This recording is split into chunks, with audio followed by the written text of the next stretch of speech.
Hello, everyone, and welcome to the One Question Leadership Podcast. My name is Kendi Hilliard, and I am currently a student athlete playing volleyball at the NCAA Division I level. As a student and as an athlete, I have experienced a variety of leadership styles, and I believe that there are two traits that make for great leadership. First, great leaders are self-aware.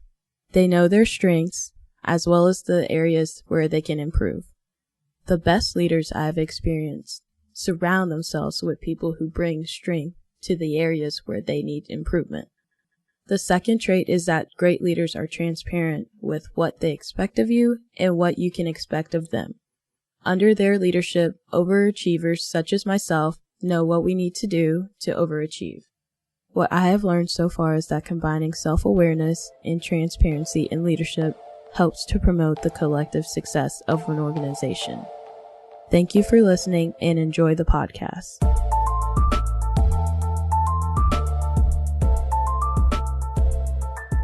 Greetings, this is Ty Brown and welcome to the One Question Leadership Podcast, where we highlight executive and organizational leadership.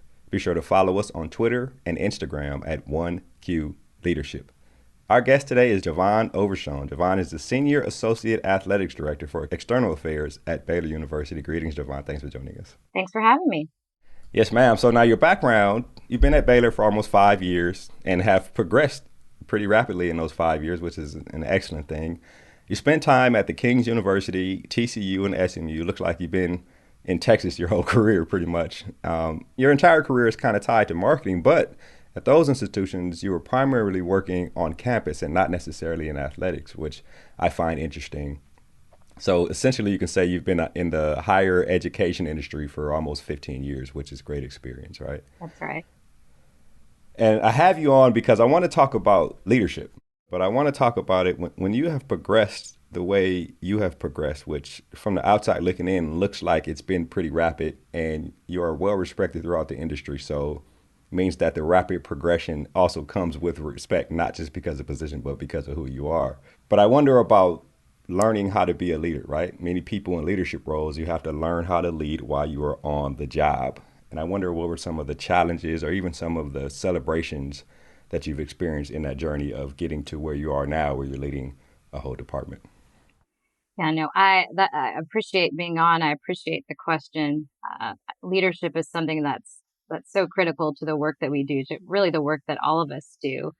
I'd say coming into this industry, because like you said, I've been on the peripheral of it. I have not been directly in athletics until Baylor.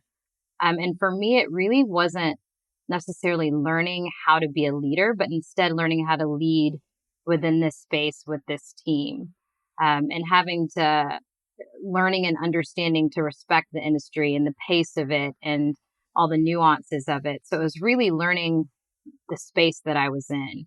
As far as challenges, I think it was really an opportunity to see how some of those transferable skills from past experiences could really carry over, and how I could do that in kind of an innovative way.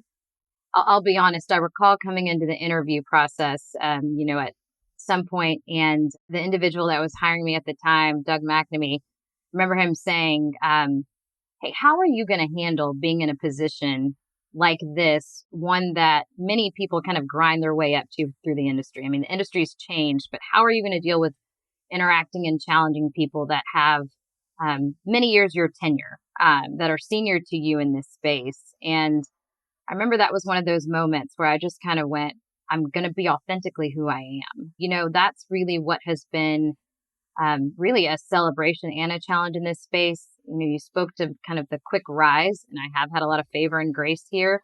And it's because I really approached those spaces, the space that I'm in, with the unique perspective that I had, and respected and honored those that are here before and the way they'd done business, and was real careful to lead with appreciation.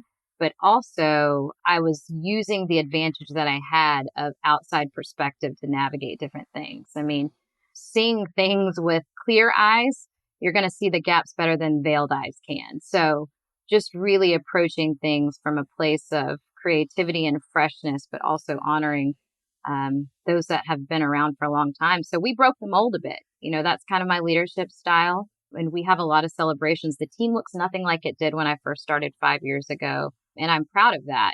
I feel like we're really speaking to the strengths of Baylor and the strengths of the people that are within the team. Yeah, which is excellent.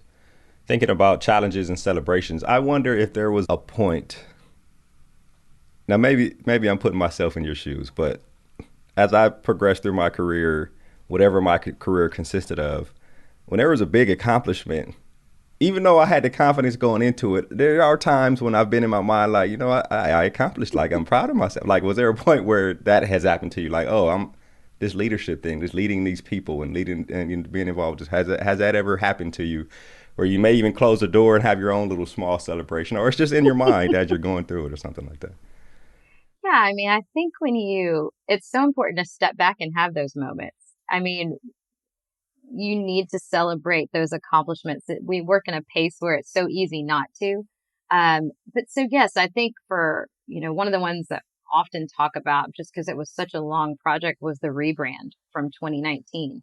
The 18-month period, and that was a compressed period of time where we worked through that, and you're really starting to see all of the variations in the brand and the things that can be better and the opportunities and the platform that we can bolster for Baylor, and then getting to that point where you're launching and all the people that were a part of that process, seeing the fruits of it.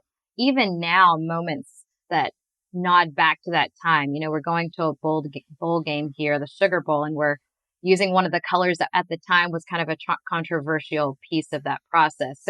And now it's celebrated. So there are moments that you just put in so much work and you're excited about it. My team, through COVID, meeting record highs in fundraising, like historical highs for the history of the Bear Foundation, knowing we went through COVID.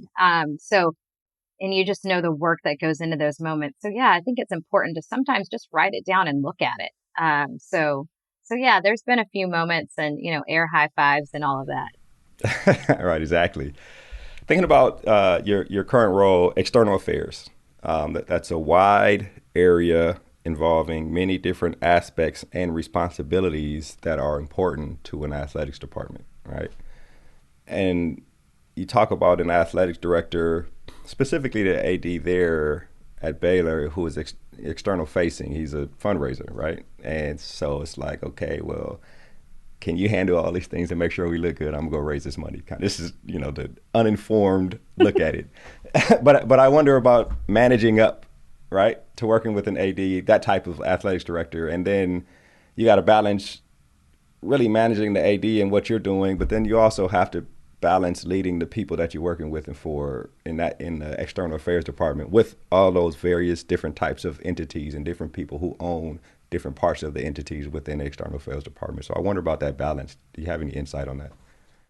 Yeah, I mean, with our team, it's protect up and protect down. And we use that phraseology quite a bit because it's what keeps us elite. With Mac, like you said, he's an external facing AD. He cares deeply about these components, and it's the side of the industry that he, kind of rose up in his career on. And so he understands it. So that's a constant challenge to me and in the best way, because that challenge is then passed on to my team. So he knows what we're capable of, especially at this level. With us, we talk about it in our weekly leadership team meetings with my team. And then I do it in my one-on-ones with Mac. I think it was actually, it's probably really a 9/11 campaign, but see something, say something. Like we say that around here. If you see something and you have that thought of even if, or it could be potentially something off, or this could present a challenge, we communicate. My team communicates to me. We are highly communicative. I don't worry about over information because I want to be able to process that and see if it's something that could potentially rise to the level of our AD. I never want them to be surprised in moments of good or bad, because I think it's important for even those potential moments of celebration or, hey, this could be a potential touch point for you, may or may not happen. But I want to make you aware just in case so you don't lose that opportunity if it presents itself. I think that's what's been really important for us, of just being able to have that proactive approach and always have that lens on wherever you are, whatever you're doing, just so that we're really loving on and protecting one another. That's interesting. I actually want you to dive into a little bit of that. Or maybe even when you first brought that concept, or wherever the concept came from, of project up, protect down, when you first explained that to your staff, how did you explain that? How would you sum that up in terms of what that actually means? Yeah, I think for a lot of us, I mean, like you said, it's at all levels. We operate with the assumption of positive intent at all times. Like that, sometimes we have to remind ourselves, sometimes I have to remind myself, but if you're operating with the assumption of positive intent, if you see something, it can be as simple as you walk into a football, the stadium, and you see something in the student section that looks a little bit off the way it's been positioned there. And you wonder if it really is supposed to be that way. Well, it's so easy to just walk by and say, oh, I'm sure they vetted it, or they'll get to it. No, I want you to protect that person. Call someone, check. Hey, this looks a little off. I'm going to assume you've probably checked it, but just want to make sure I have your back. So it's from the small to the big, like just if there's something, we have a gut, we have instinct for a reason. So it's listening to that. And again, if you see something or think something could be awry, respond to that, even if it's a simple text, and just help one another out, because ultimately all of those little things impact our ability to have a phenomenal experience in whatever regard we're facing. Is there an aspect of, well, I imagine there's an aspect of collaboration. You mentioned your team meetings or leadership meetings, right? When you meet with your team. Walk us through how that works. Tell me about your meeting style, meeting with your team. Because I've heard you're a collaborative leader. I've heard that before, so. Well, that's good. That's good to hear.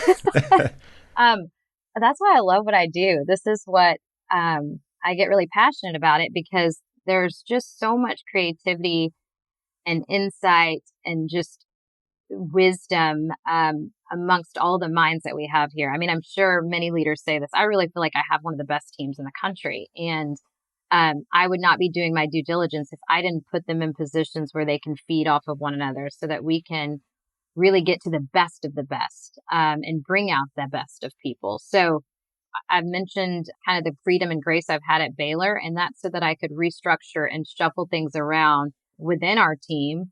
There are 56 people within our team, covers various areas, and we were defining roles but breaking down silos. Sometimes people look at defined roles as you're putting up walls. No, we're just making sure that people clearly understand their roles, expectations of that position, so that people then know how to correspond with them. So we've done a lot of that. And yeah, it's a member of every area that touches external affairs. And then we also do the same with our teams, so that we can be collaborative from a team perspective, because this industry is changing very fast. And if you're not calling on the minds of one another, you're going to miss something. So it's really important to me. Okay, might be a silly question, but you've been in the industry for 5 years, right? And you can speak the language, understand that it's evolving. Do you feel like it's only been 5 years? Because 5 years is actually not a long time, but it seems like the experience you have probably could be 10 or 15 or 20 years. I feel like this is a trick question. Sometimes, I mean, I say this jokingly around here, I have to remind myself, it's just been 5 years. Right, yeah, exactly. I think that's, though, when people really do their job well and give all that they have, you're not paying attention to the clock. You're not looking ahead to the next thing with every move that you make. And that's how I operate. I mean, sometimes my friends, my classmates will remind me that I wasn't a Baylor grad. They're like, did you forget? So it's, I'm just fully ingrained in it. And, I say, I've been really blessed to see many opportunities and many changes in the short 5 years that I've been here. The industry's went through several changes. Here at Baylor, we've had a lot happen in those 5 years. If you asked our AD, I'm sure he would say it feels a lot longer than 5 years that he's been at Baylor. So yeah, it's just opportunity and experiences kind of void that timeline. Yeah. What's interesting about what you're saying is that you've had to kind of design this department over those 5 years to fit what you thought would be a successful external affairs department. I guess that goes into leaning on colleagues in the industry who you've had to just meet over the last 5 years, right? So now you calling on them, you're asking. Exactly right. You're calling on them, you're asking them about, I'm trying to reorganize this thing. I want to structure this thing. Or actually, we have this talent who I may hire. They may not fit in the position that I want to hire them for, but we don't want to lose them. So how have you guys done something like that? So tell me about that, learning how to structure things so they fit your leadership style, but also the leadership style of the athletics director, also Baylor's, whole structure and how Baylor's culture is, but then also to make sure that it's successful and structuring in, a department that you've had to kind of make your own over the last few years. It goes back to collaboration for me. And to your point of coming from the outside in, again, a lot of reliance on the people that are already being successful in the work that they do, that I know and I see in them. There's another level to it. There's another layer. And really in that collaboration, I ask my team, I still do it to this day, even past reorganizations, where are the gaps? Like if you see a gap or an opportunity, again, let's not just say, hey, we've been successful. Hey, we're exceeding goals and just carry on. Plant that seed with me of, hey, this is an area that I think is untapped, that we could do better, because there's probably going to come a time and place where we can revisit it. We have 2 team members right now that are in positions today that didn't even exist 3 years ago, but it was that acknowledgement then of a potential opportunity, and then getting to a place where we saw, hey, now we really need to tap into this area. So yeah, it's collaboration, listening to the team, responding to the seasons and ebbs and flows of not only the industry, but your people. And for me, it's just important to have that place of trust, to have uncomfortable conversations at times, to have the consistency and accountability of highly, communicating with one another. But I really do, I stay in the present. But I do, when I look at people or personnel, I have a very future oriented mind, because I think you have to be thinking of what's to come when it comes to personnel, even if you know your flock well, you can do that, I'll say. Whether it's a season of life that is coming. I have someone on my staff that I know is about to have twins, and I'm like, this is a new season of life, for them. And there might be some things that we look at that would allow them to be better able to serve their area. There's other things, whether it's a potential retirement or someone that is just a rock star and you're going to have to hang on to their ankles to keep them in the place that they are. So whether it's finding ways to promote them. So it's knowing your people, being able to respond to the seasons of life they're in, being able to respond to the industry, and just really loving what you do and where you're at enough to be able to do that. Yeah, it's interesting. You mentioned that. I got this question here I want to ask, and this is one of the last questions before we wrap. But it's really about tough decisions regarding personnel, right? And I guess the question isn't necessarily how do you approach tough decisions, but it's really how do you approach evaluating progress of people and when you have to make a tough decision regarding somebody.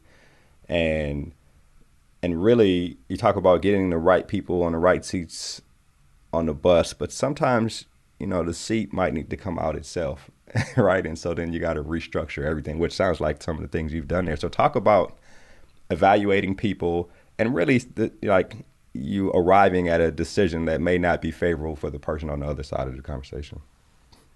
That's hard. I mean, it's reality, but it's hard. And so I think you have to know the standards of yourself, how you want to lead, the standards of your team, and ultimately those should align with the standards of the department. And if you are able to evaluate your staff and identify areas where standard isn't even being met, let alone the opportunity to exceed it, that's where you're going to really have to dig in. And then for me, it's really figuring out, is this individual best resource for this position? Do they have the skill sets to even be able to excel in this position? Like, have we wrongly positioned them to be able to do the work that we need them to do? And then figuring that out. That's a lot of what we've done is acknowledge the giftings of certain people. I had my former assistant. I recognized that I was not stewarding her well enough in her role. She has so much more to give than what she could in this role. And she loves Baylor like nobody else. So, hey, I bet she'd be great in our development office. And so we transitioned her over, and has been it's been phenomenal. Sometimes it's that simple of repositioning people or creating opportunities. Other times you just recognize that it's not a fit.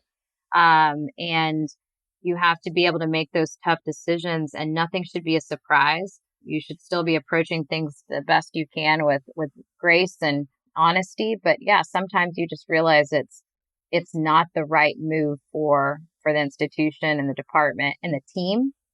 And you've got to respond to that. If you let those situations go, it will come back. It will be a domino effect. So I just think you've got to be willing to have those uncomfortable conversations and moments at times, transparency. And for me, I say, like, I am authentically this way. I will tell it like it is. I am honest. There are no surprises. Don't have a poker face. Maybe I'm showing my hands too much right now, but if I come and say something or have a pretty transparent conversation about a topic, it shouldn't come as a surprise.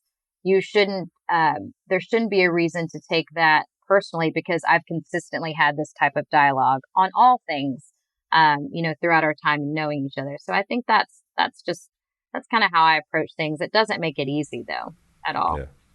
Yeah, it's interesting. A couple of things you said there, which I think are very interesting and I think are key to good leadership and also good people management, right? If someone, well, let's start at the beginning. You want to make sure the standards and expectations are well defined, right? And then if you're getting report or you see that someone is not living up to those standards or expectations, the first step is internal, introspective. Did we make sure we spelled out everything for this person to either do the job or excel at the job, to overachieve, right? Did we give an overachiever a chance to overachieve? Are we coaching before we criticize, I guess, for lack of a better word? That's good.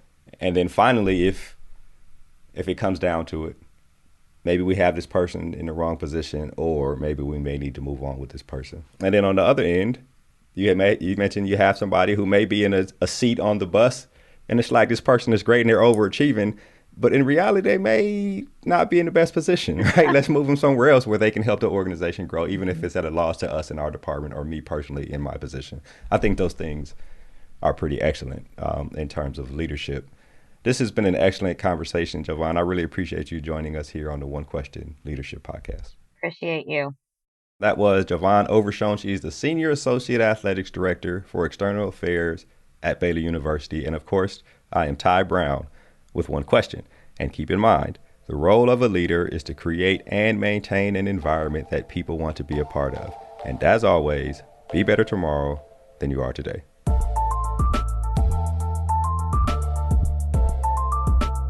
This episode of the One Question Leadership Podcast is produced by Spades Media Group, solving problems using creative leadership.